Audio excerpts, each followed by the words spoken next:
Hi friends and welcome back to my channel, and if you're new here, hello. My name's George Agambar and I'm a UK music producer. In today's video we're going to be having a look at MIDI strings in Logic and how we can best use them to our advantage. So if you want to learn a bit more about this, then make sure you stay tuned and hit the subscribe button and notification bell for new videos every Wednesday. And things will never be the same when I hear your name since you kissed me in the rain. As home producers, it's very unlikely that we're going to be able to fit a live group of strings in our rooms, let alone record them in there. And that is very sad, but it's when hiring a studio works to our advantage. However, we can't always afford to hire a studio, especially when we find ourselves working on lots of projects that all have strings in. Projects just don't normally have that kind of budget. And that's when MIDI strings come into play. They're great, they're really nice and easy to program. However, they don't always sound realistic and exactly how we want them straight away. So in this video, we're going to be having a look at the MIDI string instrument in Logic and how we can make it sound more realistic and more lifelike. I think that like most things, to get the best results out of this instrument, we need to understand how it works. So let's have a look over its parameters and what we can do with it. The first thing to do is to select the type of strings we want. So today I'm going to choose the violins. And because this is a single instrument, we want to turn on the monophonic mode. We can also choose the way in which the violin is played, using the articulation menu.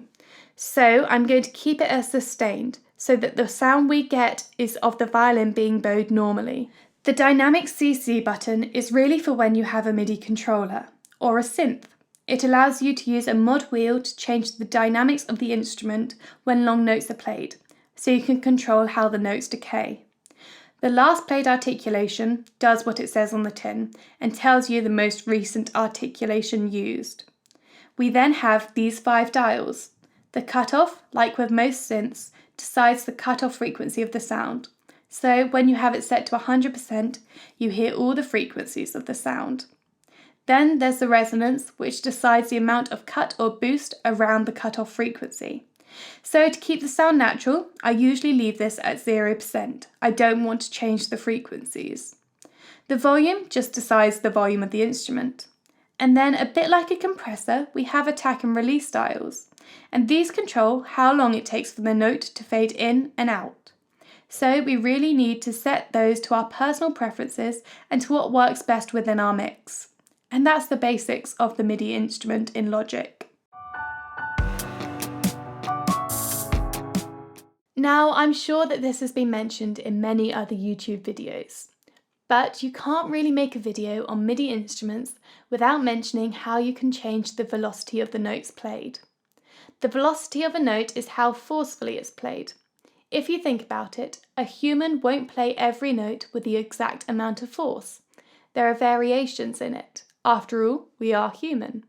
And so when we program in strings, we need to add that variation of velocity to our instrument, to our performances. And that will help us make it sound more realistic. If you're using a MIDI controller to play in your string parts, then this might not be as necessary. So let's have a look at how we can alter the velocity of our notes. Here is a little melody that I programmed in using a MIDI violin.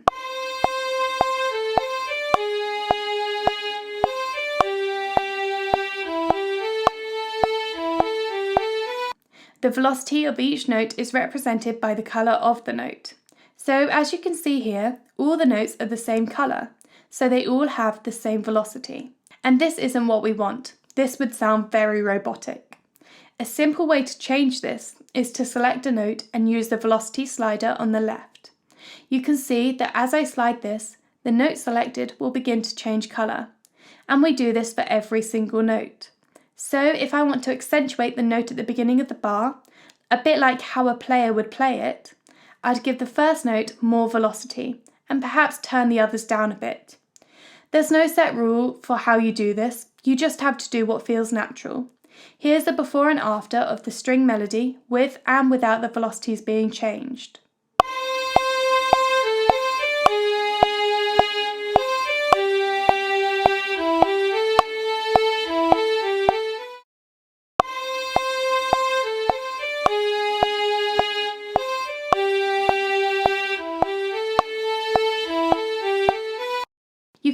how with the change of velocities, the melody sounds a lot less precise and surgical and a lot more natural and lifelike.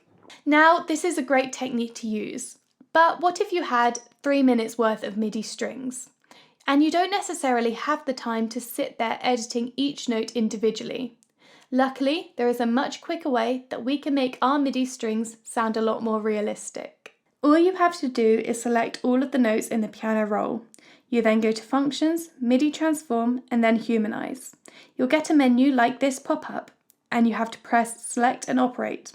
And then, as you can see, all of your notes in your piano roll have changed their colour and therefore their velocities ever so slightly. Now let's hear a before and after.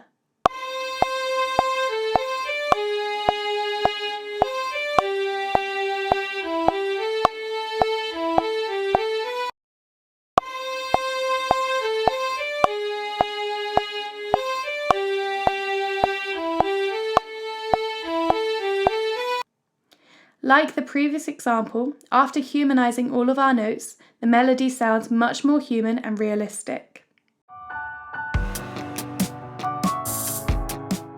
A huge part of real-life recording is the atmosphere that the recording has due to the room.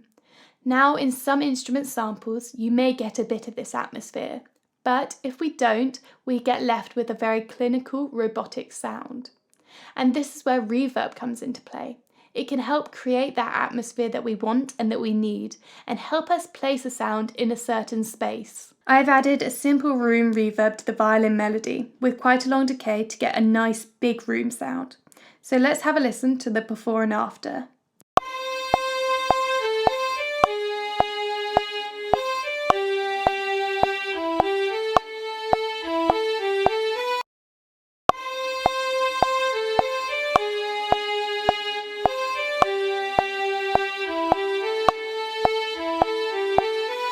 You can hear that the reverb added a lot more character and made the violin sound a lot less like it was created in the box.